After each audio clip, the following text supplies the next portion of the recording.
إن الحمد لله نحمده ونستعينه ونستغفره ونعوذ بالله من شرور أنفسنا ومن سيئات أعمالنا من يهده الله فلا مضل له ومن يضلل فلا هادي له وأشهد أن لا إله إلا الله وحده لا شريك له وأشهد أن محمدا عبده ورسوله يا أيها الذين آمنوا اتقوا الله حق تقاته ولا تموتن إلا وأنتم مسلمون يا أيها الناس اتقوا ربكم الذي خلقكم من نفس واحدة وخلق منها زوجها وبث منهما رجالا كثيرا ونساء واتقوا الله الذي تساءلون به والأرحام إن الله كان عليكم رقيبا يا أيها الذين آمنوا اتقوا الله وقولوا قولا سديدا يصلح لكم أعمالكم ويغفر لكم ذنوبكم ومن يطع الله ورسوله فقد فاز فوزا عظيما وإن خير الكلام كلام الله وخير الهدي هدي محمد صلى الله عليه وسلم وإن شر الأمور محدثاتها وكل محدثة بدعة وكل بدعة ضلالة وكل ضلالة في النار أما بعد. Donc aujourd'hui c'est notre cours numéro 3 dans le livre du Cheikh Salih Al-Fawzan Al-Mulakhas Al-Fiqhi, un résumé dans le fiqh, et c'est un livre très bénéfique Inch'Allah. Donc on continue dans notre explication et on est arrivé au chapitre Babun fi adabi qada il-haja, c'est-à-dire le chapitre qui a rapport avec le fait de satisfaire ses besoins, dans le sens que lorsqu'on va aux toilettes, comment on doit, les règles qu'on doit respecter, et c'est-à-dire les règles de pureté qu'on doit respecter pour arriver à faire nos besoins. Comme on peut remarquer, la première chose que le chef a expliqué, c'est que le premier pilier dans l'islam, c'est as-salat. D'accord? Donc le livre de fiqh, pourquoi il commence pas par as-salat? C'est parce que pour faire la salat, on a besoin d'être en état de pureté. D'accord? Donc pour être en état de pureté, premièrement il faut savoir qu'est-ce qui purifie. Et c'est pour ça que le chapitre commence par les questions qui ont rapport avec l'eau. Hein? Quelles sortes d'eau sont pures, quelles sortes d'eau sont impures. Ensuite de ça, le cheikh il parle de les contenants. Hein? Donc la plupart des livres de fiqh, ils vont discuter de ce livre-là après, de ce sujet-là, les contenants. Parce que pour pouvoir te purifier, il faut pouvoir mettre l'eau dans quelque chose, dans un contenant, pour pouvoir te purifier avec. Donc pour savoir qu'est-ce qui est permis d'utiliser et qu'est-ce qui est permis d'utiliser et qu'est-ce qui est pur comme contenant, il faut expliquer les règles qui ont rapport avec ça. Ensuite maintenant, qu'est-ce qui est permis, qu'est-ce qui n'est pas permis de faire. Et là maintenant on va expliquer comment faire ses besoins, parce que bien entendu si on est impur à cause de qu'on n'a pas respecté les règles lorsqu'on va aux toilettes, eh bien c'est bien entendu que notre salat ne sera pas accepté. Donc c'est important de clarifier ça.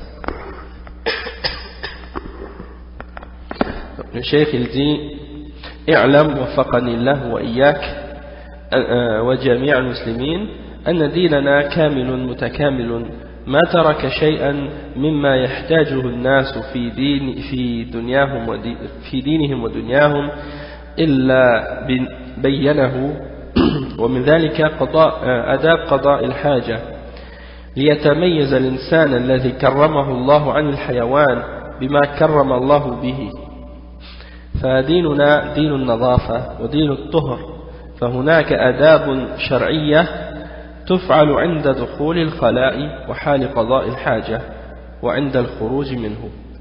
Donc le cheikh il dit sachez qu'Allah subhanahu wa ta'ala nous donne, à moi, à vous ainsi qu'à tous les musulmans, le succès, que notre religion est complète et parfaite, hein, et qu'elle n'a rien laissé de ce que les gens ont besoin dans leur dunya ou dans leur religion ou dans leur dunya, dans les choses de la vie. Sauf que ça a été clarifié et expliqué clairement. Donc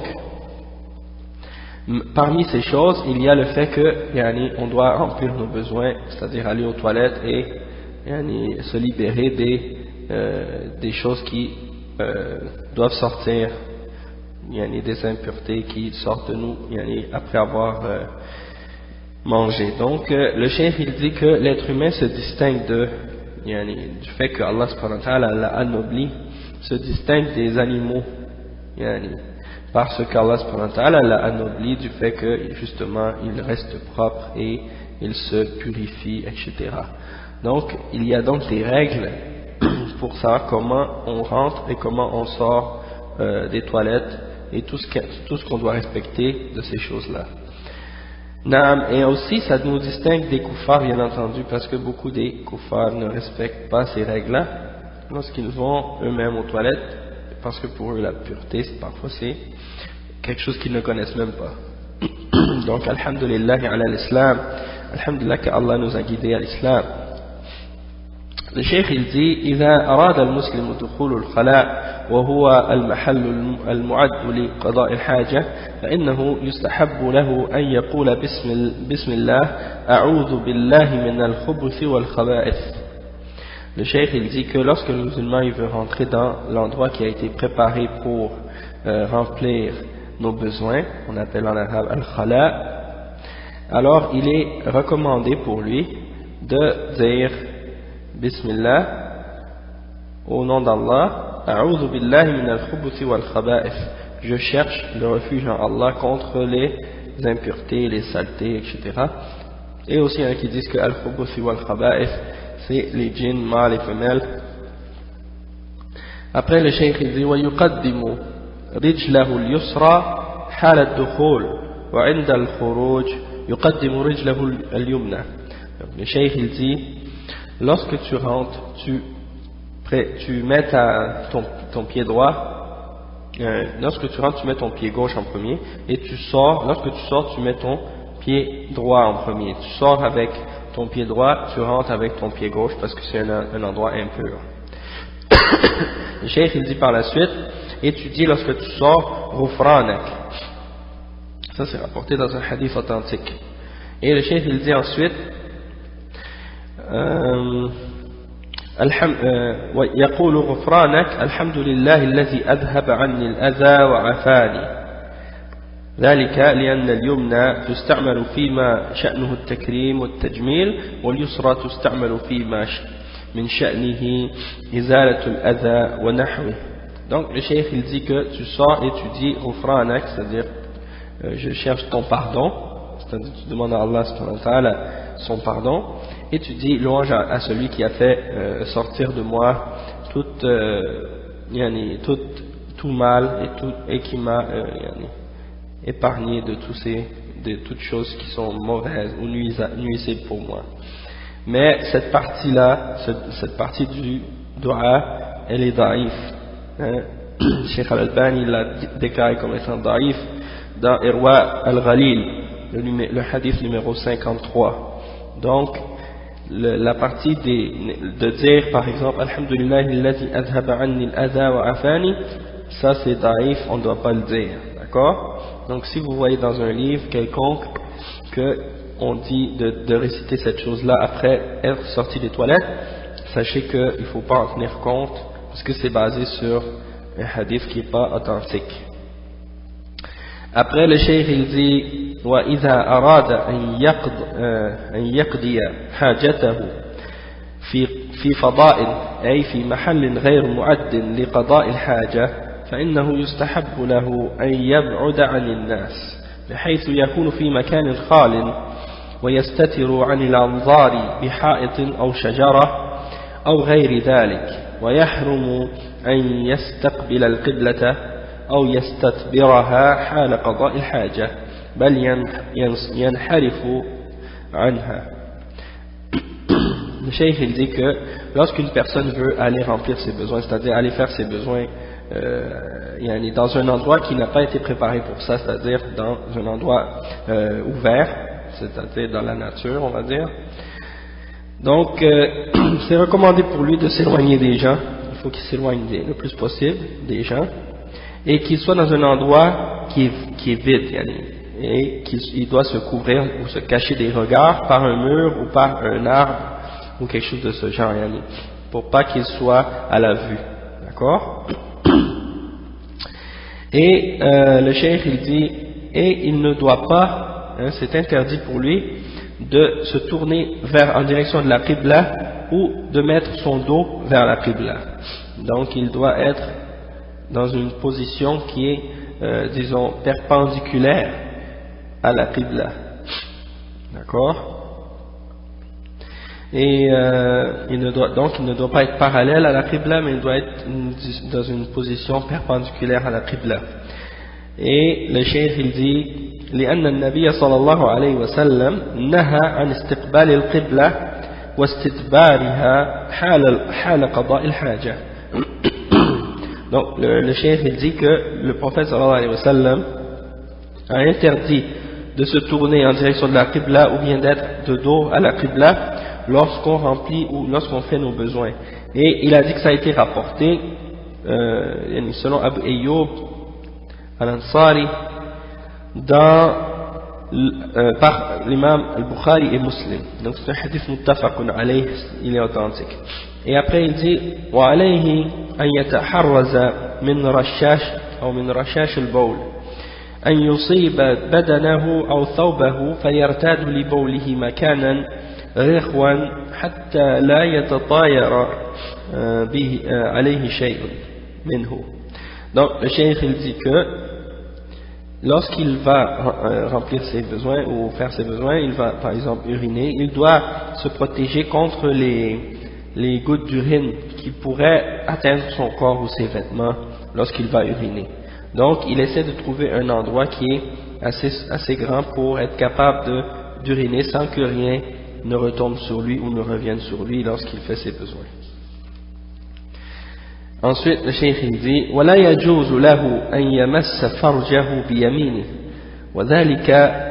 وكذلك لا يجوز له أن يقضي حاجته في طريق الناس أو في ظلهم أو موارد مياههم لنهي النبي صلى الله عليه وسلم عن ذلك لما فيه من الإضرار بالناس وأذيتهم. Le cheikh il dit qu'il n'est pas permis à quelqu'un de toucher ses parties génitales lorsqu'il va uriner avec sa main droite, d'accord? Et ça a été, il y a un hadith authentique rapporté à ce sujet-là. Et il dit le cheikh qu'il n'est pas permis également de remplir ou de faire ses besoins sur les chemins où sur les chemins que les gens empruntent, les chemins qui sont fréquentés. C'est pas permis d'uriner ou de faire nos besoins dans ces endroits-là, ou bien dans les endroits où il y a des ombres, c'est-à-dire l'ombre où les gens vont s'asseoir lorsqu'il fait chaud pour relaxer. Donc s'il y a un arbre sous lequel les gens vont s'asseoir pour se couvrir du soleil, se cacher du soleil, ou bien par exemple les endroits où les gens vont s'abreuver, on ne doit pas aller à ces endroits-là pour remplir ou pour faire nos besoins. Le prophète sallallahu alayhi wa sallam a interdit ça dans plusieurs hadiths. Par exemple, il y a un hadith qui dit ittaqil la'anayn, le hadith qui dit prenez garde des choses qui vont vous faire maudire par les gens. Et les sahaba ont dit وَمَا اللَّعَنَانِ يَا رَسُولُ اللَّهِ, il a dit c'est quoi ces deux choses là qui sont des causes qu'on va se faire maudire par les gens? Il a dit c'est justement de faire nos besoins dans les chemins, sur les chemins où les gens marchent, ou bien dans les endroits où les gens s'assoient pour profiter de l'ombre, etc. Donc il y a ça. Et puis après le cheikh il dit que la raison pourquoi aussi c'est interdit, c'est parce que c'est nuisible pour les gens, donc ça c'est tout à fait compréhensible. Et le cheikh il dit ولا يدخل موضع الخلاء بشيء فيه ذكر الله عز وجل أو فيه قرآن فإن خاف على ما معه مما فيه ذكر الله جاز له الدخول به ويغطيه. Donc le cheikh il explique et il dit que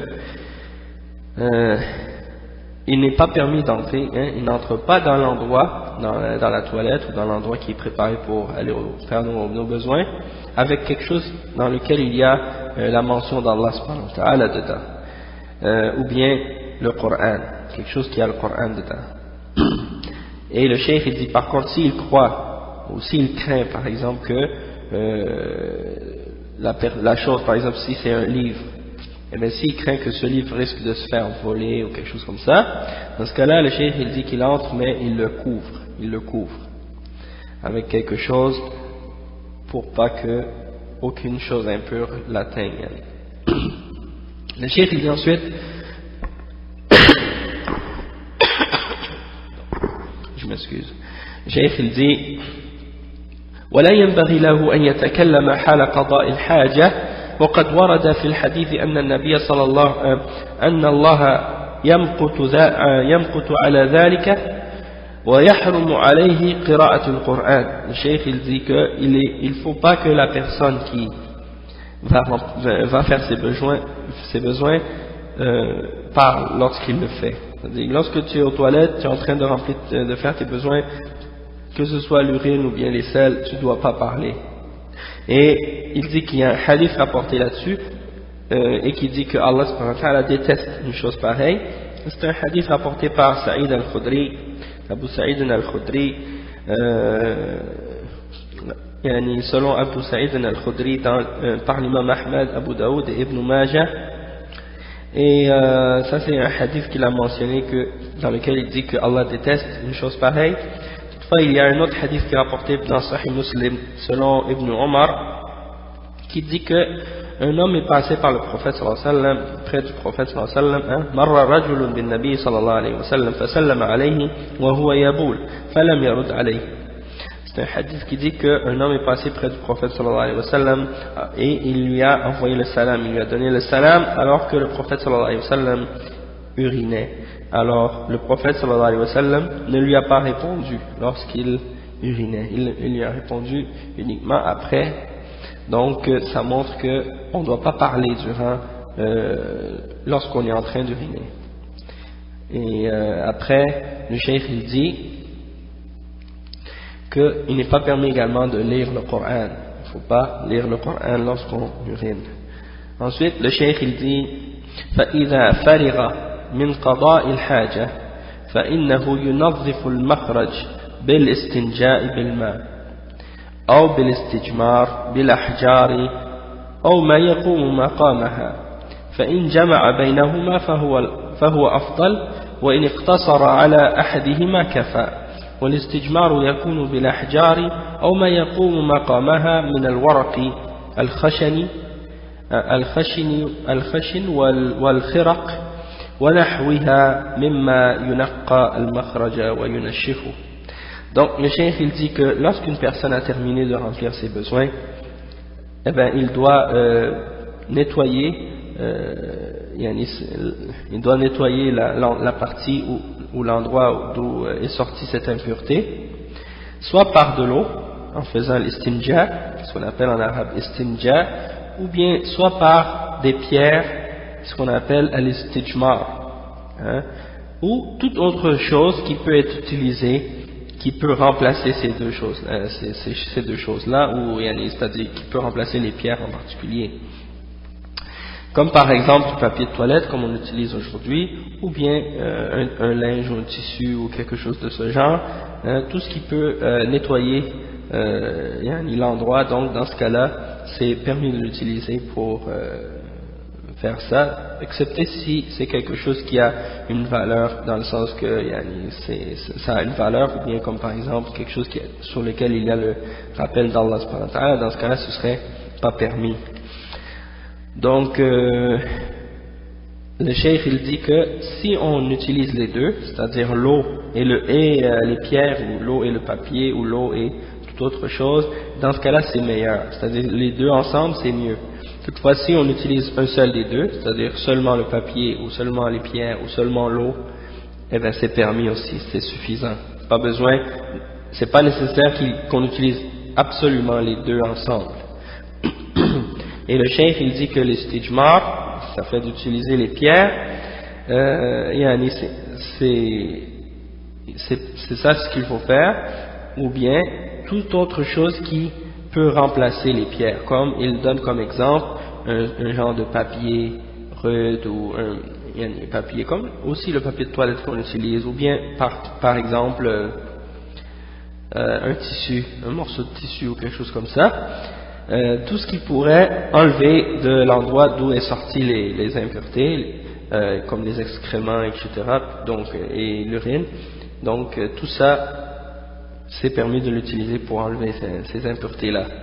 Et ensuite, qu'est-ce que tu fais? Si tu as utilisé l'eau, tu utilises un linge pour assécher l'endroit ou enlever l'eau avec un tissu. Et comment je pourrais dire ici, il y a une chose par contre qu'il faut mentionner d'après moi, parce que c'est important. Il y a beaucoup de gens qui ont posé cette question dernièrement, et puis ce serait important de le clarifier. Ça a rapport avec qu'est-ce qui se passe chez certaines personnes après avoir uriné. Ils trouvent que parfois il y a quelque chose qui reste et ils ont peur que ça sorte. Alors ils ont toutes sortes de méthodes qu'ils utilisent pour essayer d'éviter que ces choses-là retombent après avoir fini de se purifier. Puis donc parmi ces choses-là, il y a des choses, ça fait uniquement partie du waswas, du shaitan. C'est-à-dire c'est le shaitan qui leur souffle ces doutes-là dans leur cœur pour qu'ils perdent leur temps et pour leur rendre l'ibada plus difficile. Donc il y a un chapitre dans le livre de Iratatul Lahfan min Masayid al-Shaytan de l'imam Ibn al-Qayyim al-Jawziyya. Dans ce livre, il y a un chapitre qui s'appelle Faslun min dhalika ma yaf'aluhu kathirun minhum ba'da al-bawl, c'est-à-dire qu'est-ce que beaucoup de gens font après avoir uriné. Et il donne des exemples de qu'est-ce que les gens font après avoir uriné qui ne font pas partie de la sunna et qui sont en réalité des formes de bid'ah que des gens doivent éviter. Et il en mentionne 10 choses. Il dit ومن هذا ما يفعله كثير من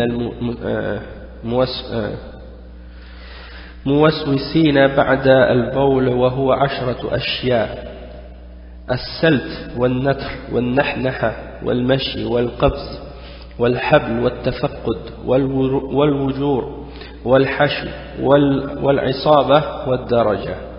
Donc ça c'est 10 choses et on va les expliquer une par une.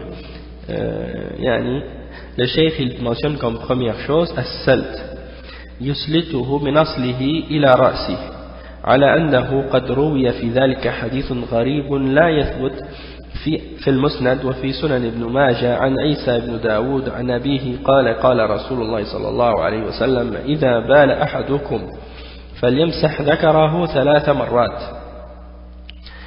Non, donc le cheikh il dit que la première chose c'est as-salt. Et qu'est-ce que ça signifie? Ça signifie que une personne prend sa partie génitale et c'est comme si il la presse de la base jusqu'en haut pour essayer de faire évacuer ou sortir un peu d'urine s'il y aurait un reste. Et il dit que ça a été rapporté dans un hadith qui n'est pas authentique. Le hadith est daïf, et même l'imam Sheikh al-Albani il l'a mentionné parmi les hadiths daïf dans Silsilat al-Ahadith al-Da'ifa wa Da'if al-Jami'. Silsilat al-Ahadith al-Da'ifa c'est le hadith 1621 et Da'if al-Jami' c'est le hadith 413.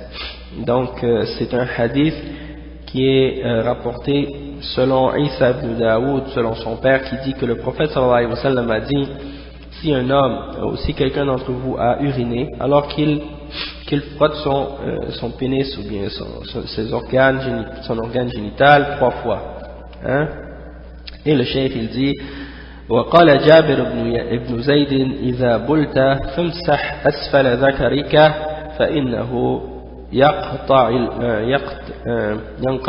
نعم رواه عنه سعيد أو روى سعيد عنه. Donc il dit aussi que Jabir ibn Zayd a dit: lorsque tu urines, alors frotte la partie inférieure de ton organe génital pour que ça coupe l'urine. Et le cheikh il dit قالوا لأن بالسلت والنتر يستخرج ما يخشى عوده بعد الاستنجاء. Il dit parce que en faisant ça, certains ont dit que il pouvait faire sortir ce qu'il craignait, que ça pouvait tomber après ou sortir après avoir fait, après s'être nettoyé avec de l'eau. وقالوا وإن احتاج إلى مشي خطوات ولذلك ففعل فقد أحس. Donc ils disent également, certains disent que s'il a besoin de faire quelques pas également, alors il peut le faire. Et après il mentionne une autre chose que les gens font, c'est an-nahnaha liyastakhrij al-fadla. C'est-à-dire, qu'est-ce que c'est ça, an-nahnaha? C'est des gens qui toussent, hein? Ils vont se faire comme pour essayer de faire sortir la goutte qui n'est pas encore sortie, hein. Ou bien il y en a d'autres, qu'est-ce qu'ils font, comme le chef mentionne, il dit al-qabz yartafi'u 'ani al-ardi shay'an thumma yajlisu bi sur'a. C'est-à-dire, ça c'est il saute sur place, hein, et il s'assoit rapidement. Il saute puis il s'assoit rapidement pour essayer de faire sortir s'il y a quelque chose. Après il y a un autre exemple qu'il mentionne, c'est al-habl, c'est-à-dire yattakhidhu ba'duhum hablan yata'allaqu bihi hatta yakadu yartafi' thumma yankharit minhu hatta yaq'ud. Certains, qu'est-ce qu'ils font? Ils se tirent avec une corde dans les airs, et puis jusqu'à ce qu'ils commencent à se soulever un petit peu, et puis là ils se laissent descendre, et puis jusqu'à ce qu'ils s'assoient. Ça c'est une autre chose que certaines personnes font également lorsqu'ils ont terminé d'uriner. Un autre exemple c'est at-tafaqqud. Le cheikh il dit yamsiku al-dhakar thumma yanzuru fi al-makhraj hal baqiya fihi shay'un am la. Il dit certaines personnes, qu'est-ce qu'ils font? C'est at-tafaqqud, c'est-à-dire il tient son organe génital et puis il regarde dans l'ouverture au bout pour voir est-ce qu'il reste quelque chose à l'intérieur ou non, comme de l'urine ou quelque chose comme ça. Après il dit wal wujur yamsikuhu thumma yaftahu ath-thuqub wa yasubbu fihi al-ma. Qu'est-ce que ça veut dire al wujur? Certains font ça, c'est ils tiennent l'entrée de leur organe génital et puis ils ouvrent le bout un peu, puis ils mettent de l'eau dedans, hein, ils mettent de l'eau, hein, Allah musta'an. Après il dit wal hashu an yakuna ma'ahu mil wa qatl wa yashwihi bihi kama yashwi ad-dam ba'da fathiha. Donc qu'est-ce qu'ils font? Certains, ils prennent une tige avec un coton au bout, hein, on appelle ça les cotons-tiges, hein, on appelle ça ici des Q-tips, je ne sais pas comment vous appelez ça en France, sûrement des cotons-tiges. C'est ça, ils utilisent ça, ils prennent ça, le coton-tige, puis ils le rentrent là pour enlever le surplus d'urine s'il en reste selon eux. Donc il y a un autre exemple aussi, qu'est-ce qu'ils font? C'est al-isaba. Et al-isaba c'est quoi? C'est d'entourer ses parties génitales avec un morceau de tissu ou un morceau de papier. Wa daraja yas'udu fi sullam qalilan thumma yanzilu bi sur'ah wal mashi yamshi khatawat thumma yu'idu al-istijmar. Donc une autre affaire qu'ils font c'est ad-daraja, c'est-à-dire ils montent l'escalier rapidement ou une échelle et puis ils descendent rapidement. Ou bien al-mashi, c'est quoi? C'est par exemple de faire quelques pas après avoir uriné. Et également donc c'est ça al-mashi, et puis il dit tu fais quelques pas puis après tu refais l'istijmar, c'est-à-dire tu prends une pierre puis tu t'essuies avec encore une fois, ou bien du papier. Ensuite, Cheikh Ibn al-Qayyim, l'imam Ibn al-Qayyim, il dit que notre Cheikh Ibn Taymiyyah a dit ذَلِكَ كُلُّهُ وِسْوَاسٌ وَبِدْعَةٌ. Ibn Taymiyyah a dit toutes ces choses-là sont toutes du wiswas et bid'ah, c'est-à-dire ça fait toute partie des choses que le shaitan a mis dans la tête des gens et c'est une bid'ah, c'est des innovations. فراجعت في السلت والنتر فلم يره فراجعته في السلت والنتر فلم يره.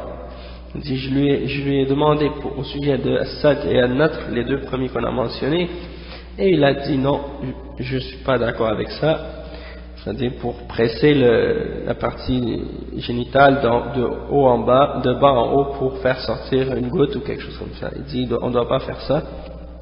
Et قال لم يصح الحديث, il dit le hadith n'est pas authentique. وقال والبول كاللبن في الدر إن تركته قر وإن حلبته در. C'est ça, il dit que l'urine c'est comme un peu comme le lait dans le crayon. Si tu le laisses, il va rester, et si tu le fais sortir, tu le presses ou tu le tires, il va sortir. C'est ça. Donc après il dit ومن اعتاد ذلك ابتلي منه بما عفي منه من لها عنه. Donc il dit celui qui prend l'habitude de faire ça, ben c'est comme si il est comment on dit, disons que c'est une épreuve qui lui est tombée dessus, à cause du fait qu'il a pris l'habitude de faire ça, et ça c'est quelque chose de mauvais, et il y en a d'autres qui ont été épargnés de ça parce que justement ils n'ont pas pris l'habitude de le faire. قال ولو كان هذا سنة لكان أولى الناس به رسول الله صلى الله عليه وسلم وأصحابه وقد قال اليهودي لسلمان لقد علمكم نبيكم كل شيء حتى الخراء قال أجل أين نعم. Donc le cheikh il dit si c'était une sunna, la meilleure personne qui aurait dû le faire c'était le prophète sallallahu alayhi wa sallam et ainsi que ses sahaba, mais on voit que le juif a dit à Salman al-Farisi radiyallahu anhu, votre prophète vous a tout enseigné, même comment aller faire vos besoins. Et Salman a répondu, il a dit certes, c'est ça, c'est vrai, il nous a tout enseigné, même al-khara'a. Donc فأين علمنا نبينا ذلك أو شيء منه, où est-ce que notre prophète sallallahu alayhi wa sallam nous a enseigné des choses pareilles, بلى علم المستحاضة أن تتلجم وعلى قياسها من به سلس البول أن يتحفظ ويشد عليه خرقة. Donc le cheikh il dit que certes il y a eu l'exemple de la femme qui avait l'istihara, c'est-à-dire une femme qui avait constamment des écoulements de sang, même après ses règles. Donc il lui a enseigné de mettre un tissu ou un morceau de tissu à l'endroit où le sang sortait pour empêcher que le sang touche à ses vêtements, et puis par la suite les ulama ont fait un qiyas entre ça et la personne qui a une incontinence, dans le sens que une personne qui souffre d'incontinence, il ne peut plus se retenir lorsqu'il a envie d'uriner. Donc les ulama ont fait le qiyas entre ça et l'autre, et ils ont dit que la personne qui souffre d'incontinence, qu'est-ce qu'il fait? Il prend un morceau de tissu et puis il le met entre ses vêtements et ses parties génitales pour empêcher que l'urine atteigne ses vêtements. Et aujourd'hui il y a des sortes de couches qu'on vend pour les personnes qui ont l'incontinence, et ça, si quelqu'un porte ça va empêcher, ça va le protéger complètement contre l'urine qui va tomber sur ses vêtements. Mais il y a une chose qu'il faut comprendre, c'est que le reste qui peut rester à l'intérieur des parties génitales après avoir uriné, c'est une petite goutte, c'est rien du tout, et cette quantité-là, souvent elle ne sort même pas, c'est seulement dans la tête des gens, ils s'imaginent que ça va sortir.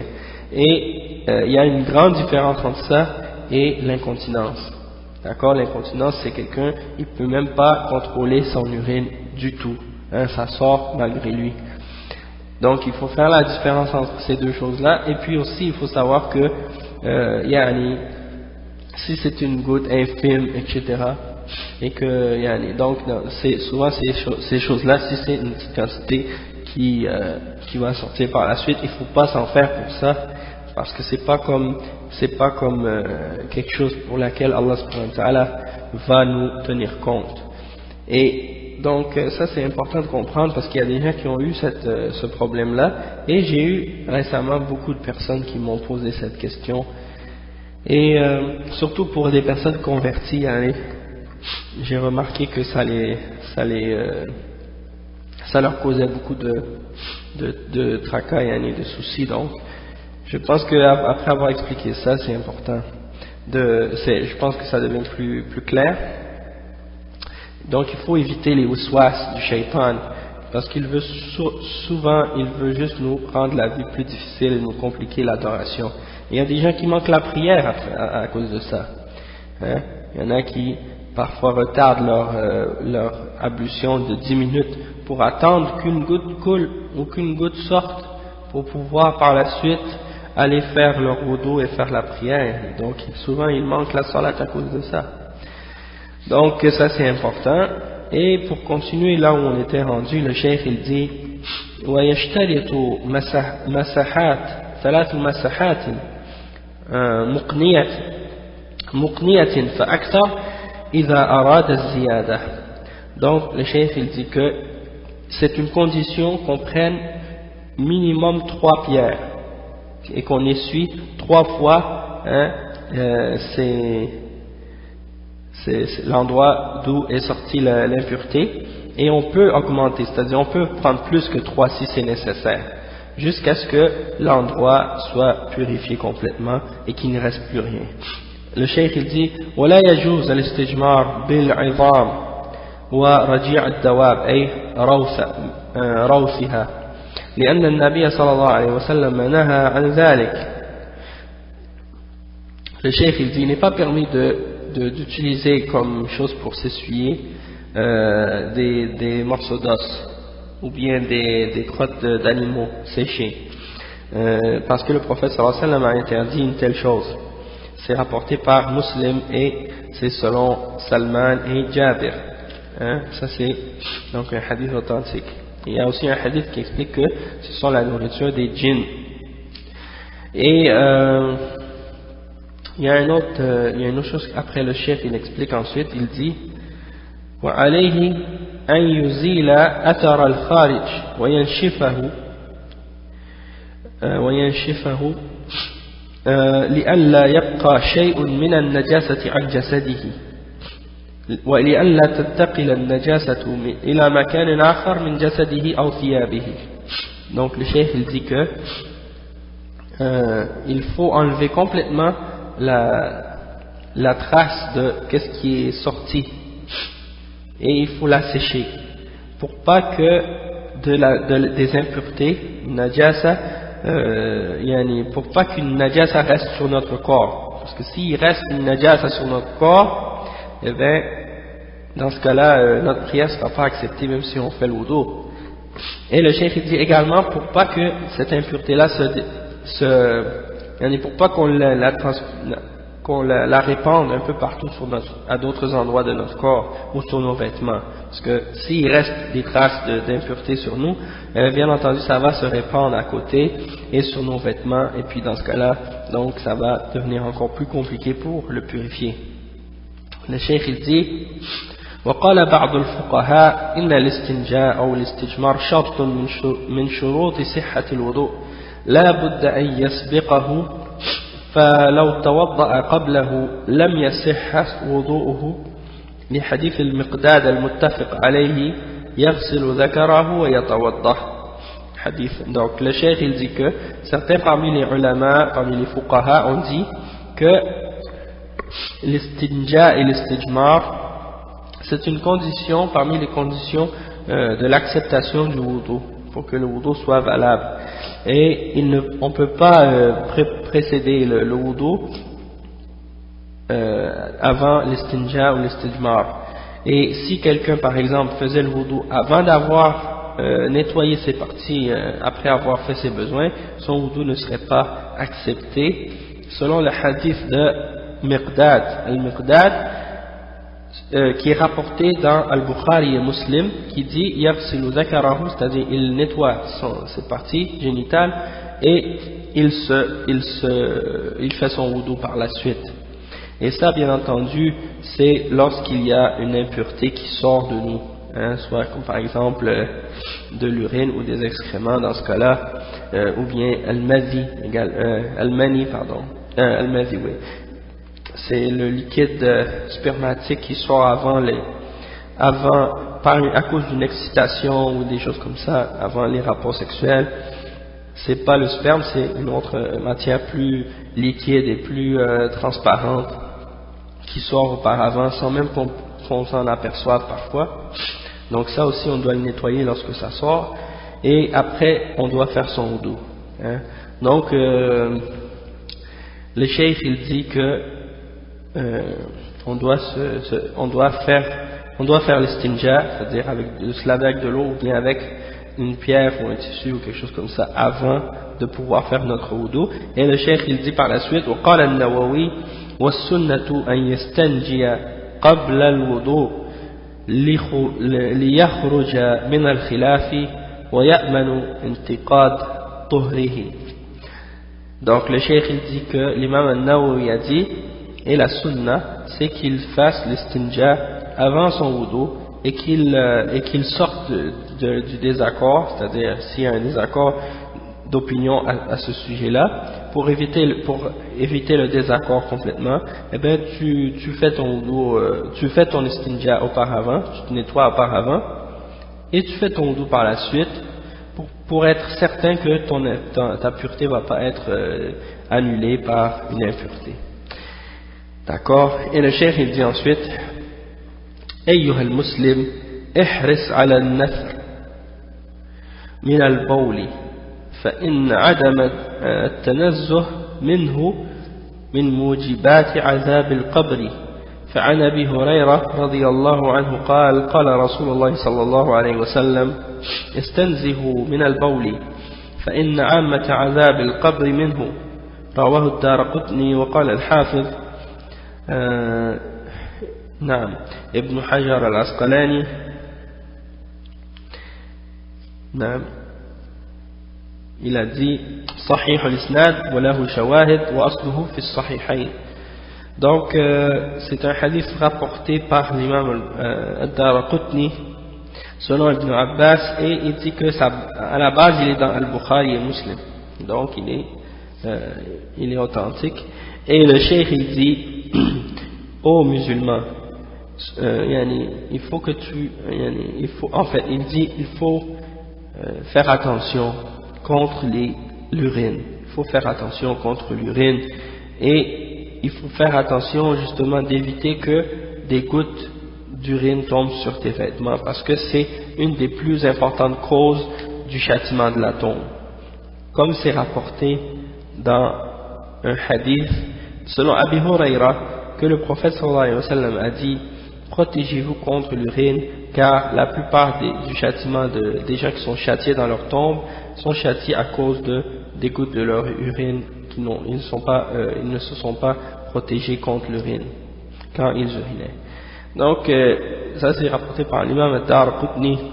Et Al-Hafiz ibn Hajar il a dit que ce hadith là il a une isnad authentique et il a des témoins, c'est-à-dire ce hadith là, il y a d'autres hadiths qui sont rapportés qui témoignent de son authenticité, et à la base il est dans As-Sahihayn, hein, il est dans Al-Bukhari et Muslim.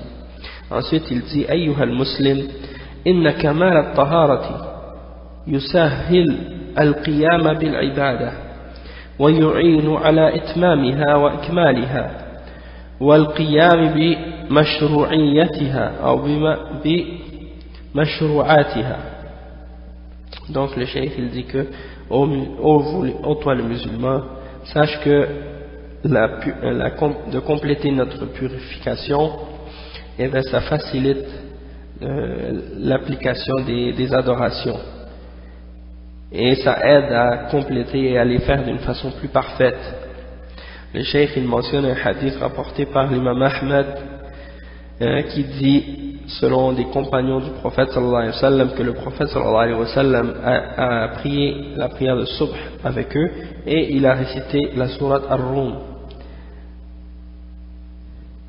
Et avant de s'en aller, avant de terminer, de quitter la mosquée ou de s'en aller après la prière, il a dit إنه يلبس علينا القرآن أن أقواما منكم يصلون معنا ولا يحسنون الوضوء فمن شهد الصلاة معنا فليحسن الوضوء. Donc le cheikh dit que le hadith dit que ça cause de l'embrouille ou ça nous dérange dans le Coran du fait que certains parmi vous n'ont pas complété leur purification ou leur wudu comme il faut. Alors lorsque vous priez avec nous, complétez votre purification. Ça c'est rapporté par l'imam Ahmed, excepté que j'ai pas pu vérifier l'authenticité. Mais j'aurai peut-être l'occasion de vérifier encore pour savoir s'il est authentique ou non. Ensuite, le cheikh dit وقد أثنى الله على أهل مسجد قباء بقوله فيه رجال يحبون أن يتطهروا والله يحب المطهرين ولما سئل عن صفة هذا التطهر قالوا إنا نتبع الحجارة الماء رواه البزار. Donc ça c'est un hadith qui est rapporté selon Ibn Majah sans la mention de la pierre et qui est rapporté également dans Nasb al-Raya et c'est rapporté également par Al-Bazzar et il a des témoignages également dans d'autres hadiths authentiques comme le hadith de l'imam Abu Daoud, c'est le hadith 45 dans Irwa al-Ghalil, il a été déclaré sahih par l'imam Al-Albani. Donc il y a beaucoup de témoins qui mentionnent cette histoire-là, c'est-à-dire que Allah subhanahu wa ta'ala, dans un verset dans le Coran, c'est le verset 108 de Surat Tawbah, il a glorifié les gens de la mosquée de Quba, une mosquée qui était sur le chemin de Al-Madina. Donc c'est la première mosquée qui a été construite. Et lorsque le prophète sallallahu alayhi wa sallam avait fait le hijra, il s'est arrêté à Quba et il a établi l'endroit pour faire cette mosquée. C'est mosquée Quba. Et Allah subhanahu wa ta'ala a dit فيه رجال يحبون أن يتطهروا. Il y a en cette mosquée-là des hommes qui aiment se purifier et Allah aime certes ceux qui se purifient constamment. Et lorsque le prophète sallallahu alayhi wa sallam leur a demandé comment ils se purifiaient, ils ont dit lorsque nous avons terminé d'utiliser les pierres, nous utilisons de l'eau pour nous purifier. Donc ça montre que c'est une chose qui est bien de faire les deux, de faire suivre le papier de toilette ou bien le papier hygiénique ou bien les pierres si on n'a pas de papier avec de l'eau par la suite. C'est plus certain de nous purifier comme il faut. Et le cheikh il dit par la suite وهنا أمر يجب التنبه أو التنبيه عليه وهو أن بعض العوام يظن أن الاستنجاء من الوضوء إذا أراد أن يتوضأ يظن أن الاستنجاء من الوضوء فإذا أراد أن يتوضأ بدأ بالاستنجاء ولو كان قد استنجى سابقا بعد قضاء الحاجة وهذا خطأ لأن الاستنجاء ليس من الوضوء وإنما هو من شروطه كما سبق ومحله بعد الفراغ من قضاء الحاجة ولا داعي لتكراره من غير وجود موجبه وهو قضاء الحاجة وتلوث المخرج بالنجاسة. Donc le cheikh il dit il y a une chose qu'on doit mentionner, il dit, parce qu'il y a beaucoup de gens qui sont pas vraiment qui connaissent pas vraiment grand chose dans l'islam, qui sont des gens ordinaires et il croit que de faire l'istinja ça fait partie du wudu. Donc lorsqu'il va faire son wudu, avant de le faire, il fait l'istinja, il se lave avec de l'eau, ses parties génitales. Et même s'il l'avait déjà fait auparavant, après avoir fait ses besoins, il dit ça c'est une erreur. Et tout à l'heure j'ai mentionné lorsque le cheikh avait parlé que est-ce qu'il faut faire l'istinja avant de faire est-ce que c'est une condition pour que notre wudu soit valable, j'ai mentionné que c'est pour les choses qui sont lorsqu'on a quelque chose d'impur qui est sorti comme des excréments ou de l'urine ou bien al-mazi, hein, comme j'ai mentionné. Mais il faut faire, pourquoi j'ai mentionné ça? Parce qu'il y a des choses qui peuvent sortir de nous qui vont pas nécessiter qu'on fasse le stinja. Comme par exemple, qu'est-ce que des ulama ont mentionné? Comme par exemple, lorsqu'on a un gaz. On n'a pas besoin de faire le stinja après avoir eu un gaz. On a seulement besoin de faire l'eau d'eau, seulement. C'est pas nécessaire de faire le stinja, excepté si, avec le gaz, il y a eu la sortie de quelque chose d'autre. Dans ce cas-là, ok, mais sinon, en temps normal, un gaz ordinaire, c'est pas nécessaire de faire le stinja. Mais ici, ce que le cheikh explique ici, c'est autre chose. C'est-à-dire, qu'est-ce qu'il veut dire? C'est qu'il y a des gens, ils ont déjà fait, lorsqu'ils ont fait leurs besoins, ils ont déjà fait le stinja, ils se sont déjà nettoyés, lavés et tout. Puis là, on va dire comme une heure après, et quand ils vont aller pour faire la salade, ils vont faire l'wudu. Avant de faire l'wudu, ils vont retourner faire le stinja encore une fois. Et comme si ça faisait partie du wudu. Et le cheikh, il dit non, ça c'est une erreur. Ça fait pas partie du wudu et c'est seulement parmi les conditions, comme on a déjà expliqué ça. Et on le fait, le stinja, uniquement lorsqu'on a terminé de faire nos besoins. Et non pas, on ne doit pas le répéter par la suite. Sans qu'il y ait une nécessité ou quelque chose qui est venu faire en sorte qu'on doit le refaire, comme par exemple d'être allé aux toilettes ou des choses de ce genre.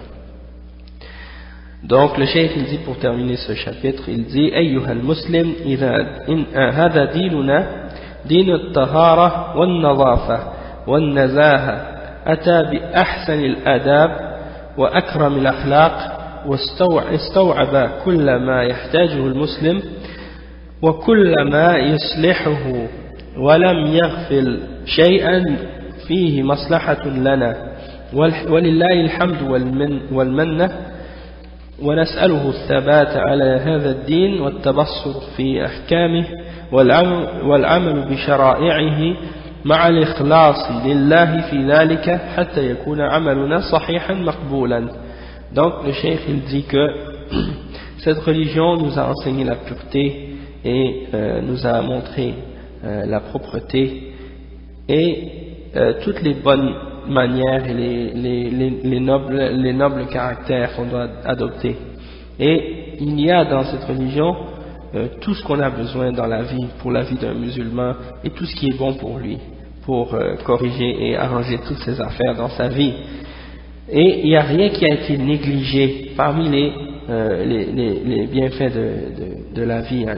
Donc on remercie Allah subhanahu wa ta'ala pour ça, et on lui demande de nous donner la fermeté dans sa religion et la compréhension de ses règles, et d'appliquer les règles de sa charia, et on lui demande la sincérité dans qu'est-ce qu'on fait, pour que nos actions soient correctes et acceptées par Allah subhanahu wa ta'ala. Ensuite, le cheikh il commence à expliquer un autre chapitre qui est Bab al-Siwak, Babun fi al-Siwaki wa khisal al-Fitra, c'est-à-dire un chapitre au sujet du siwak et des règles de la fitra, des choses qui ont rapport avec al-fitra. Le cheikh il dit روت أم المؤمنين عائشة رضي الله عنها أن النبي صلى الله عليه وسلم قال السواك مطهرة للفم مرضاة للرب رواه أحمد وغيره. Donc Aïcha radiyallahu anha, elle a dit que le prophète sallallahu alayhi wa sallam a dit que le siwak est une chose qui purifie la bouche et qui est un agrément pour ton Seigneur. Et c'est un hadith qui est rapporté selon Ahmad, Wan-Nasa'i et Ibn Majah, et également il a été rapporté par l'imam Ahmad, et l'imam al-Bukhari il l'a rapporté mu'allaqan majzuman bihi, il l'a rapporté mu'allaqan majzuman bihi, c'est-à-dire il l'a pas rapporté avec une isnad, mais il l'a rapporté dans les titres des chapitres qu'il a mentionnés en confirmant qu'il était majzuman bihi, c'est comme s'il l'a mentionné d'une façon qui était certaine. Donc la plupart des mu'allaqat de l'imam Al-Bukhari sont authentiques. Et il y a des ulama qui les ont rapportés avec l'isnad dans d'autres livres pour les authentifier. Donc, alhamdulillah. Et ce hadith, il a été également authentifié par l'imam Sheikh Al-Albani dans Irwa Al-Ghaliz, et c'est le hadith numéro 66. Après, le Cheikh dit ثبت في الصحيحين عن أبي هريرة رضي الله عنه قال قال رسول الله صلى الله عليه وسلم الفطرة خمس الختان والاستحداد وقص الشارب ونتف الإبط وتقليم الأظفار. Donc le Cheikh il mentionne un hadith qui est rapporté dans le Bukhari Muslim selon Abi Huraira radiyallahu anhu, il a dit wa alaykum salam wa rahmatullah. قال رسول الله صلى الله عليه وسلم, le prophète صلى الله عليه وسلم a dit que la fitra consiste en 5 choses: al-khitan, c'est-à-dire la circoncision, al-istihdad, c'est-à-dire de raser les parties génitales, qass al-sharib, c'est-à-dire de couper la moustache, natf al-ibt, c'est-à-dire d'enlever les poils sous les aisselles, wa taqlim al-adfar, c'est-à-dire de couper les ongles. Et le cheikh il mentionne également, et ça c'est un hadith rapporté par Al-Bukhari et Muslim, donc il est authentique, et le cheikh il dit وفي الصحيحين أيضا عن ابن عمر رضي الله عنه مرفوعا أعفوا الشوارب وأعفوا اللحى. Ça c'est un hadith également rapporté par Al-Bukhari, et le terme qui est mentionné dans la version de Al-Bukhari, c'est Anhiku Shawarib, et il est rapporté également par l'imam Muslim. Ok, donc c'est authentique, et c'est selon Ibn Omar, ça veut dire baisser les moustaches et laisser la barbe. Donc on voit dans ça qu'il y a l'obligation de laisser pousser la barbe. Ensuite le cheikh il dit ومن هذه الأحاديث ما جاء بمعناها أخذ الفقهاء الأحكام التالية: مشروعية السواك، وهو استعمال عود أو نحوه في الأسنان واللثة، وليذهب ما علق بهما من صفرة ورائحة. Cheikh il dit que parmi les hadiths qu'on a mentionnés, et il y a beaucoup d'autres hadiths également, les ulama ont extrait les règles suivantes. Le cheikh il dit mashrou'iyat as-siwak. Premièrement, on a extrait le verdict que il est permis, il est légiféré dans l'islam d'utiliser le miswak, et c'est-à-dire qu'on utilise un morceau de bois ou quelque chose de ce genre dans le but de purifier ou de nettoyer les dents et les gencives, pour faire sortir ou pour retirer tout ce qui aurait pu être accroché dans les dents, ou bien enlever le jaune là qu'on a sur les dents, comme le cheikh mentionne, soufratin, ou bien enlever l'odeur également, parce que parfois on sait qu'il y a une mauvaise odeur qui peut rester dans notre bouche. Donc c'est bon d'utiliser le miswak pour se purifier avec. Et le cheikh il mentionne, il dit وَقَدْ وَرَدَ أَنَّهُ مِنْ سُنَنِ الْمُرْسَلِينَ وأول من استاك إبراهيم عليه الصلاة والسلام، وقد بين الرسول صلى الله عليه وسلم أنه مطهرة للفم أي منظف له مما يستكره، وأنه مرضاة للرب أي يرضي الرب تبارك وتعالى. Donc le cheikh il dit que il a été mentionné ou rapporté que ça fait partie des traditions des messagers, et le cheikh ils ont dit que ça a été rapporté par Ahmad et At-Tirmidhi, et le hadith qu'il mentionne, le hadith en question, c'est Arba'un min sunan al-mursalin, et il y a mention dans ça du siwak, de al-haya, et il y a d'autres choses parmi les choses qui sont mentionnées, excepté que c'est un hadith da'if, et Cheikh Al-Albani il mentionne parmi les hadiths da'if dans Al-Irwa, et c'est le hadith numéro 75. Donc on ne peut pas utiliser ça comme preuve que ça fait partie des sunan al-mursalin, excepté que le siwak il a été mentionné dans d'autres hadiths authentiques. Donc dans ce cas-là, c'est sûr que ça fait partie de la fitra de l'utiliser également. Et le hadith qu'il a mentionné, le cheikh ici, ça dit que les choses de la fitra sont 5. Toutefois, il y a d'autres versions de ce hadith qui sont également authentiques, qui en mentionnent plus que 5. Donc ça c'est une chose à mentionner. Ensuite, le cheikh il dit que même le premier à avoir utilisé le miswak c'était Ibrahim. Et le prophète sallallahu alayhi wa sallam a expliqué dans le hadith que ça purifie la bouche, c'est-à-dire ça nettoie la bouche de tout ce qui est détestable, et que c'est une chose qui est un agrément pour ton Seigneur. Et le cheikh il dit que ça fait plaisir à ton Seigneur, donc ça le satisfait. وقد ورد في بيانه الحث عليه أكثر من 100 حديث. Donc le cheikh il dit que on a rapporté au sujet du fait d'inciter à utiliser le miswak et de l'explication qui a rapport avec le miswak plus d'une centaine de hadiths. مما يدل على أنه سنة مؤكدة. Ça prouve que ça fait partie d'une sunna qui a été confirmée et qui est ferme parmi les sunan. Hatta al-shari'u alayhi. Et le législateur a incité à l'utiliser, c'est-à-dire Allah subhanahu wa ta'ala et son messager. ورغب فيه وله فوائد عظيمة من أعظمها وأجمعها ما أشار إليه في هذا الحديث السواك مطهرة للفم مرضاة للرب. Donc le cheikh il dit que il a beaucoup de bienfaits, et parmi ses plus grands bienfaits c'est ce qui a été mentionné dans le hadith en question qu'on a mentionné tout à l'heure, que ça nettoie la bouche et que ça fait plaisir à ton Seigneur, ça satisfait ton Seigneur.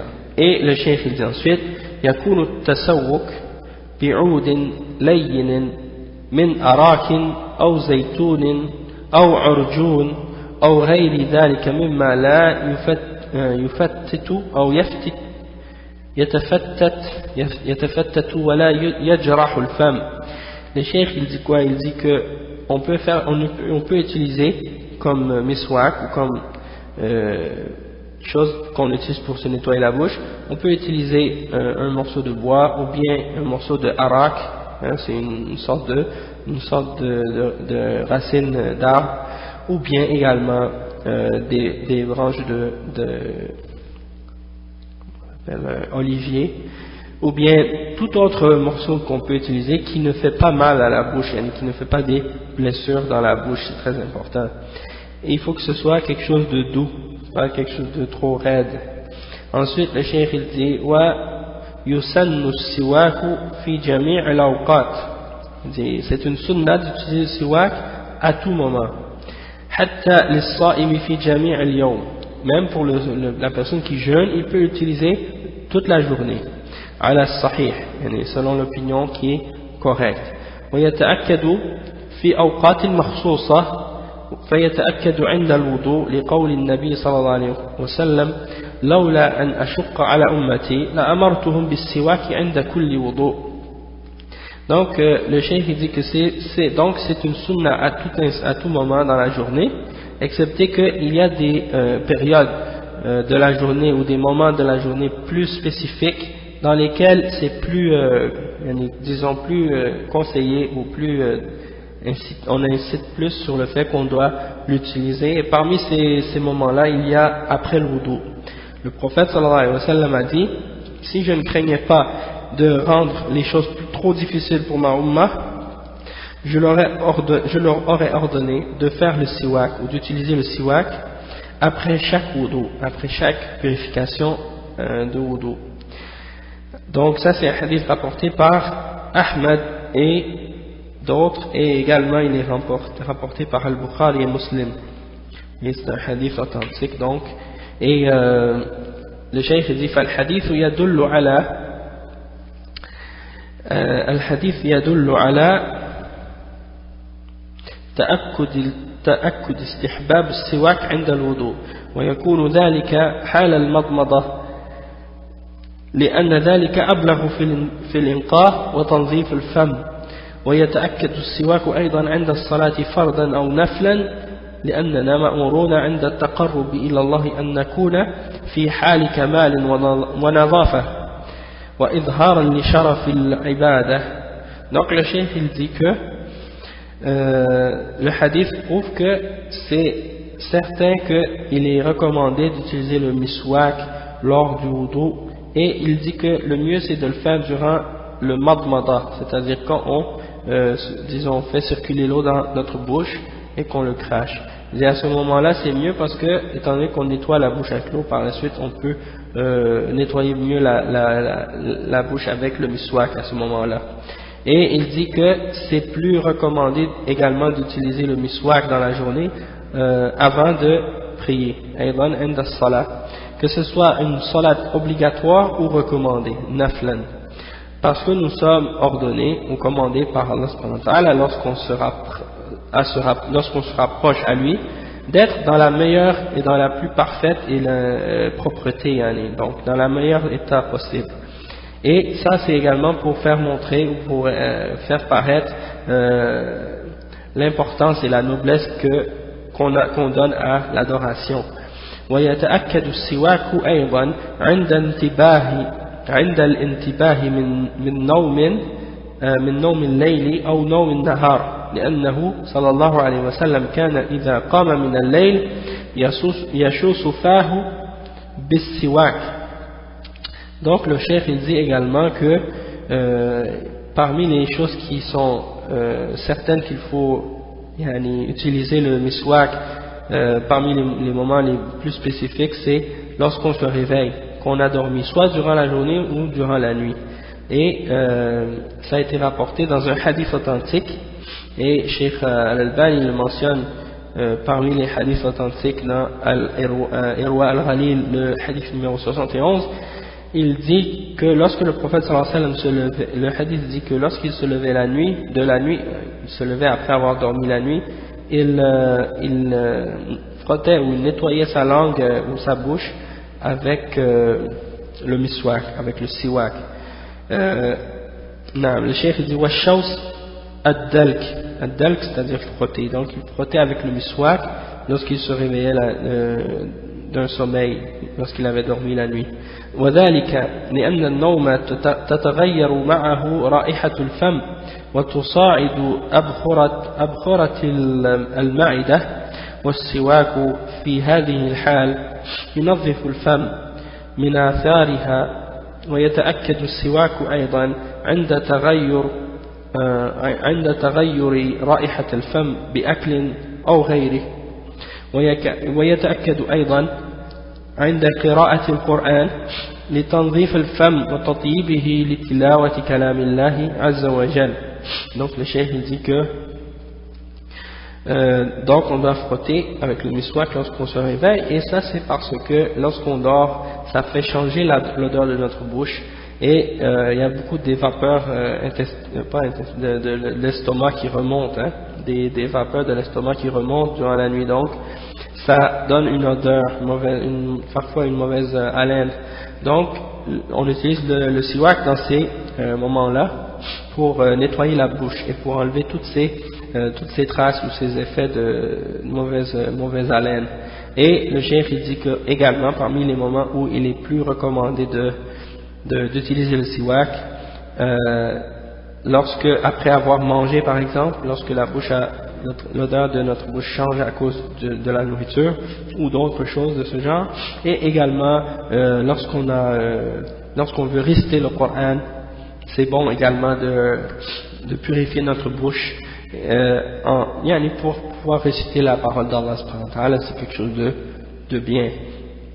Et le cheikh il dit sifatu tasawwuk an yamirra al-miswak ala لثته وأسنانه فيبتدئ من الجانب الأيمن إلى الجانب الأيسر ويمسك المسواك بيده اليسرى. Le cheikh il dit que parmi la façon dont qu'on doit utiliser le miswak, c'est de passer le miswak sur nos gencives et sur nos dents, Et également le prophète sallallahu alayhi wa sallam, j'ajoute qu'il l'utilisait également sur sa langue, également pour enlever l'odeur qui peut rester des fois dans la langue. Et donc il le passe sur ses gencives et sur ses dents, et il commence du côté droit vers le côté gauche. Non. Et le cheikh il dit qu'il le fait avec sa main gauche. Après il dit وَمِنَ الْمَزَايَا الَّتِي جَاءَ بِهَا دِينُنَا الْحَنِيفِ يعني خصال الفطرة التي مر ذكرها في الحديث وسميت خصال الفطرة لأن فاعلها يتصف بالفطرة التي فطر الله عليها العباد وحثهم عليها واستحبها لهم ليكونوا على أكمل الصفات وأشرفها وليكونوا على أجمل هيئة وأحسن خلقة وهي السنة القديمة التي اختارها الأنبياء واتفقت عليها الشرائع وعليكم السلام ورحمة الله هذه واتفقت عليها الشرائع وهذه الخصال هي. Donc là il dit le cheikh maintenant que parmi les choses qui sont particulières à notre religion, à notre noble religion, il y a les caractéristiques de la fitra, c'est-à-dire de notre nature, sur laquelle il nous a créés, comme ça a été mentionné dans le hadith, il en a mentionné 5, et elles ont été appelées les caractéristiques de la fitra, parce que la personne qui le fait, eh bien, il prend la description de la fitra sur laquelle Allah subhanahu wa ta'ala a créé ses serviteurs et à laquelle il a incité ses serviteurs à essayer de prendre cette description-là, et il a aimé cette chose-là pour eux, pour qu'ils soient dans la caractéristique ou la description la plus parfaite et la plus noble, et pour qu'ils soient d'une apparence plus belle et dans leur plus belle création, disons, dans leur plus belle apparence. Et ça, c'est une sunna qui est très ancienne et que les prophètes ont choisi pour eux-mêmes, et toutes les shara'a, toutes les lois que Allah a fait révéler ont toutes été d'accord sur ces principes-là. Et parmi ces choses-là, il y a al-istihdad. Al-istihdad, وهو حلق العانة وهي الشعر النابت حول الفرج سمي استحدادا لاستعمال الحديدة فيه وهي الموسى وفي إزالته تجميل ونظافة فيزيله بما شاء من حلق أو غيره. Donc le cheikh il dit que al-istihdad c'est de raser disons les ailes ou la partie, les poils qui poussent autour des parties génitales. Et on appelle istihdad, pourquoi? Parce qu'on utilise qu'est-ce qu'on appelle al-hadida pour enlever ces poils, c'est-à-dire une lame. On utilise une lame, et ou bien qu'on appelle une lame de rasoir. Non. Donc on s'embellit en enlevant ces poils-là, c'est quelque chose qui embellit et qui nettoie, et qui fait, on peut enlever les poils soit en les rasant ou bien en utilisant un autre moyen que le rasage. Il y en a qui préfèrent utiliser des produits chimiques, ils mettent ces produits-là puis ça enlève les poils ou d'autres trucs comme ça. Donc ça aussi c'est permis si quelqu'un veut les utiliser, des moyens pour épiler, comme on dit, les poils. Donc il y a ça, et il n'y a pas de doute que ça purifie, parce que lorsqu'on a des poils, beaucoup de poils, donc c'est quelque chose qui rend la purification parfois plus compliquée, plus difficile, parce que des impuretés peuvent s'accrocher à ces poils-là. Également, les ulama mentionnent souvent dans les livres de fiqh de raser les poils qui peuvent être autour de l'anus également, car bien entendu ça facilite beaucoup la purification lorsqu'on enlève les poils à ces endroits-là. Le cheikh il dit comme deuxième chose parmi les articles de la purification il y a mention, ou parmi les articles de la fitra, il y a la mention de al-khitan, c'est-à-dire la circoncision. Et le cheikh il dit وهو إزالة جلدة التي تغطي الحشفة حتى تبرز الحشفة ويكون زمن الصغر لأنه أسرع برا ولينشأ الصغير على أكمل الأحوال ومن الحكمة في الختان تطهير الذكر من النجاسة المتحققة في القفلة وغير ذلك من الفوائد. Donc le cheikh il dit que on sait que al-khitan, c'est la circoncision, c'est d'enlever la peau qui est au-dessus des parties génitales, sur le gland, yani au-dessus, disons le prépuce qu'on appelle en français, et c'est de le couper, yani. Et ça, c'est mieux de le faire lorsque l'enfant est plus jeune, parce que ça guérit plus facilement, le cheikh mentionne ce fait-là, et pour que l'enfant grandisse dans la meilleure état possible, dans la plus parfaite des états. Et il dit que parmi les sagesses du fait de faire la circoncision, il y a le fait que ça purifie les parties génitales de l'homme contre toutes des formes d'impureté qui pourraient s'accumuler s'il n'était pas circoncis, et donc c'est plus facile à entretenir. Et également, le cheikh n'a pas mentionné la question de la femme, mais on sait que c'est pas obligatoire pour la femme, tandis que pour l'homme c'est dans les choses qui font partie des obligations. Après le cheikh il dit وَقَصُّ الشَّارِبِ وَإِحْفَاؤُهُ. Le cheikh il dit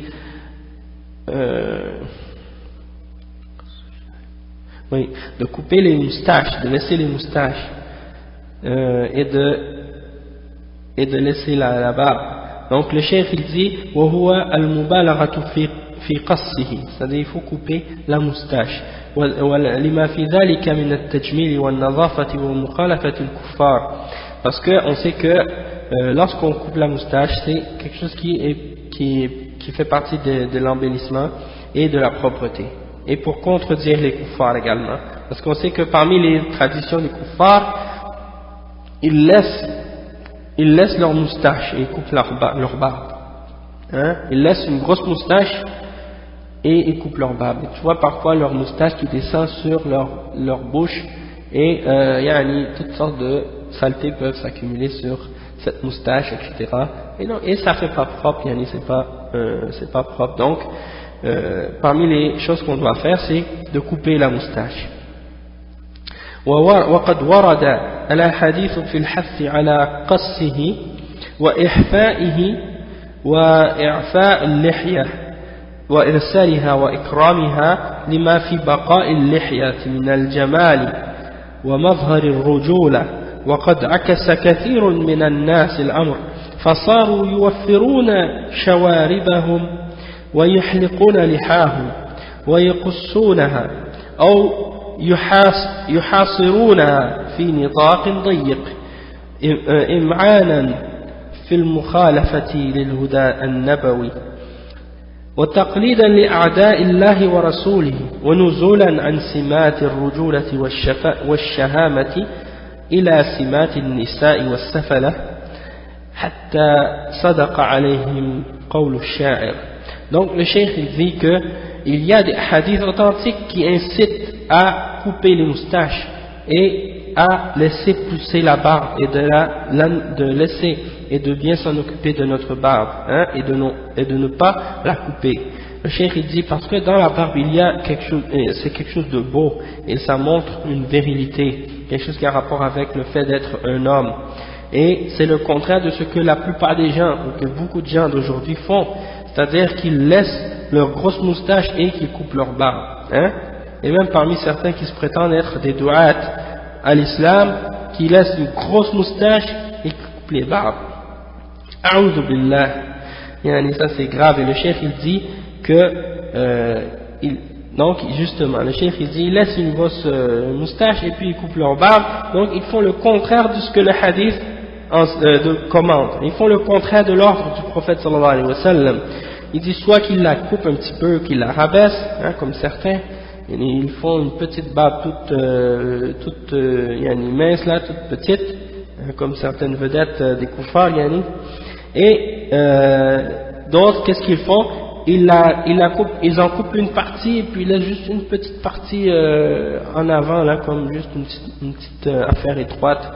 Donc ils la dessinent, il y en a qui laissent juste une petite ligne là, comme on dit, tout le tour des mâchoires là, comme s'ils la taillent là, pour que ce soit bien coupé, bien défini. Et ça aussi c'est interdit de faire ça. Et le cheikh il dit que ils font ça dans le but de contredire la guidance du prophète sallallahu alayhi wa sallam.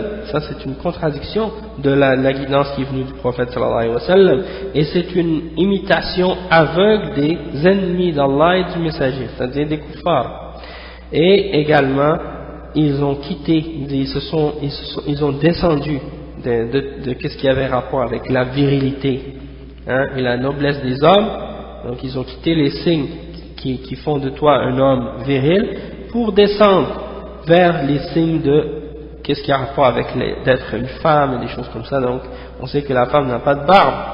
Donc qu'est-ce qui distingue l'homme de la femme? Une des choses les plus importantes qui distingue l'homme de la femme, c'est bien la barbe, hein? Donc c'est quelque chose qui te donne plus de virilité.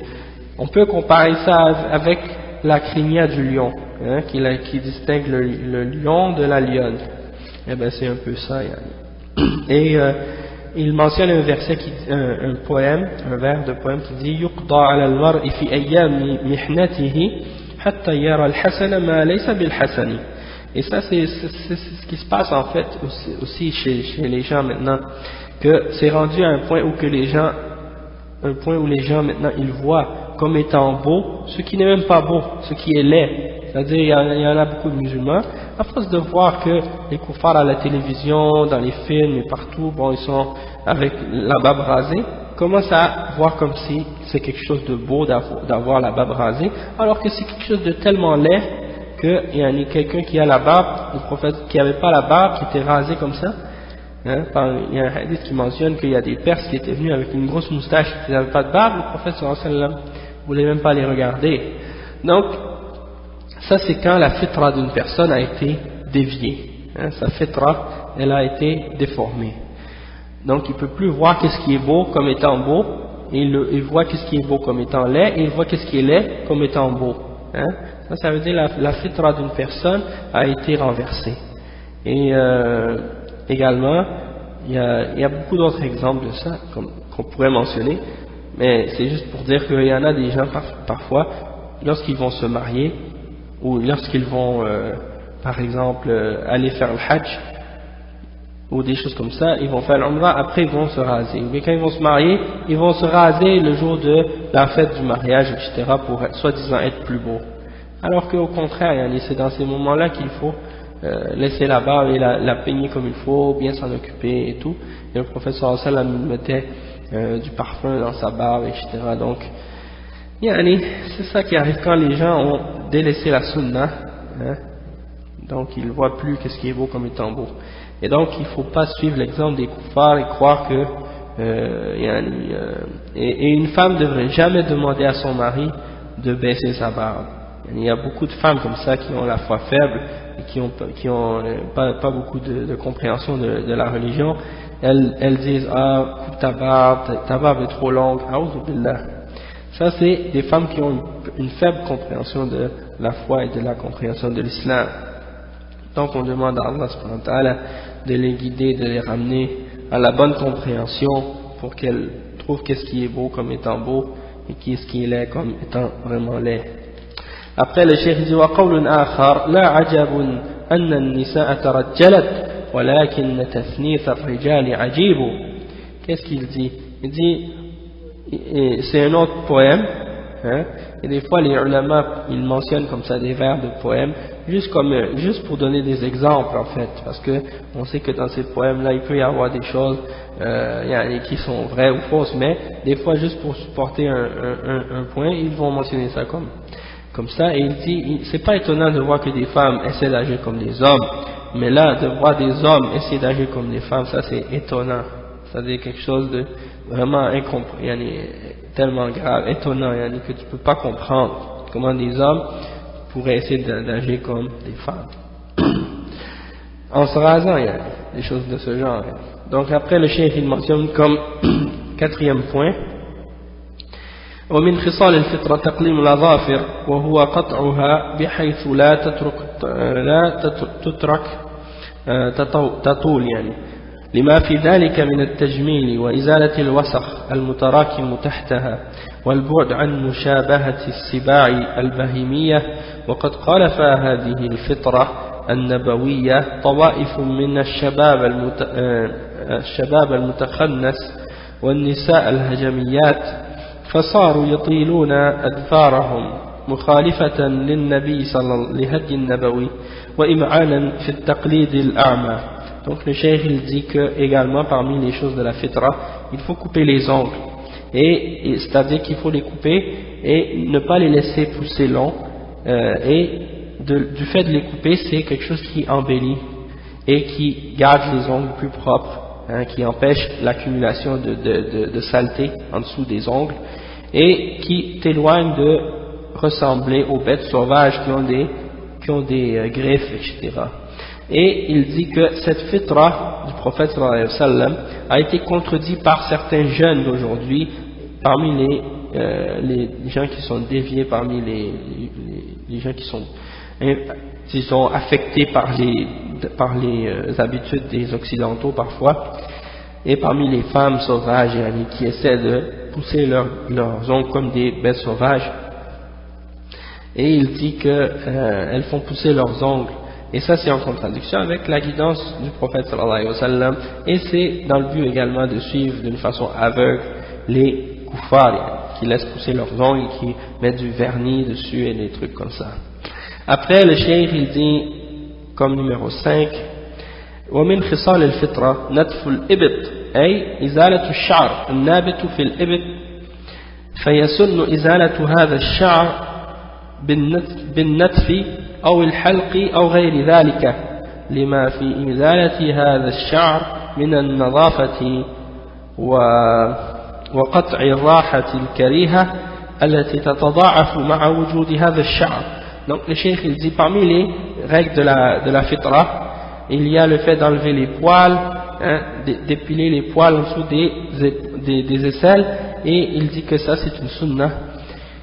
Et d'enlever ces poils-là, on peut le faire soit en les tirant, en les arrachant, ou bien en les rasant avec un rasoir. Et le fait de les enlever, ça nettoie et puis ça enlève la mauvaise odeur qui peut doubler dans le cas où il y a beaucoup de poils qui restent en dessous des bras. Donc c'est plus facile à nettoyer lorsqu'il n'y a plus de poils en dessous des bras. Le cheikh dit ensuite أيها المسلم هكذا جاء ديننا بتشريع هذه الخصال لما فيها من التجمل والتنظف والتطهر ليكون المسلم على أحسن حال وأجمل مظهر مخالفا بذلك هدي المشركين. Le cheikh il dit que toi les musulmans, sache que notre religion est venue avec ses législations dans les caractéristiques qui font partie de la fitra, et c'est dans le but de nous embellir et de nous nettoyer et de nous purifier, pour que le musulman soit toujours dans le meilleur état et dans le plus beau, la plus belle apparence possible, et pour contredire la voie des mushrikines. Après il dit لما في بعضها من تمييز الرجال بين الرجال والنساء ليبقى لكل منهما شخصيته المناسبة لوظيفته في الحياة. Le cheikh il dit parmi les sagesses qui existent dans le fait d'appliquer ces règles-là, il y a la distinction entre les hommes et les femmes, pour qu'il y ait toujours une distinction entre les deux personnalités, la personnalité de l'homme et de la femme, et pour que la personnalité qui correspond à leur rôle dans la vie reste, parce qu'on sait que dans l'islam, l'homme a son rôle et la femme a son rôle. On ne peut pas mélanger les deux et dire les deux ont le même rôle. Le cheikh dit ولكن أبى كثير من المخدوعين الذين يظلمون أنفسهم أبوا إلا مخالفة الرسول صلى الله عليه وسلم واستيراد التقاليد التي لا تتناسب مع ديننا وشخصيتنا الإسلامية. Cheikh il dit, mais il y a beaucoup de gens qui ont été trompés et qui se font de l'injustice à eux-mêmes. Ils ont refusé d'accepter de contredire la voix du prophète sallallahu alayhi wa sallam. Donc ils ont insisté à contredire la voix du prophète sallallahu alayhi wa sallam et de suivre les traditions des kuffars qui ne font pas partie de notre religion et qui n'est pas acceptable dans notre religion et qui ne fait pas partie de notre personnalité islamique non plus. واتخذوا من سفرة الغرب أو الشرق قدوة لهم في شخصيتهم. Ils ont pris les choses basses, les bassesses de l'Occident ou de l'Orient comme des exemples à suivre dans leur personnalité. فاستبدلوا الذي هو أدنى بالذي هو خير. Donc ils ont laissé tomber ce qui est mieux pour ce qui est bas, pour ce qui est pas bon, et puis ils ont changé le mal, le bien par le mal. بل استبدلوا الخبيث بالطيب والنقص بالكمال. Ils ont remplacé qu'est-ce qui est imparfait, ils ont remplacé la perfection par qu'est-ce qui est imparfait. فجنوا على أنفسهم وعلى مجتمعهم. Ils ont donc fait un crime envers eux-mêmes et envers leur société. فجاءوا بسنة سيئة. Ils sont venus avec une mauvaise sunna. باءوا بإثمها وإثم من عمل بها تبعا لهم ولا حول ولا قوة إلا بالله العلي العظيم. اللهم وفق المسلمين لإصلاح أعمالهم وأقوالهم وارزقهم الإخلاص لوجهك الكريم والتمسك بسنة نبيك صلى الله عليه وسلم.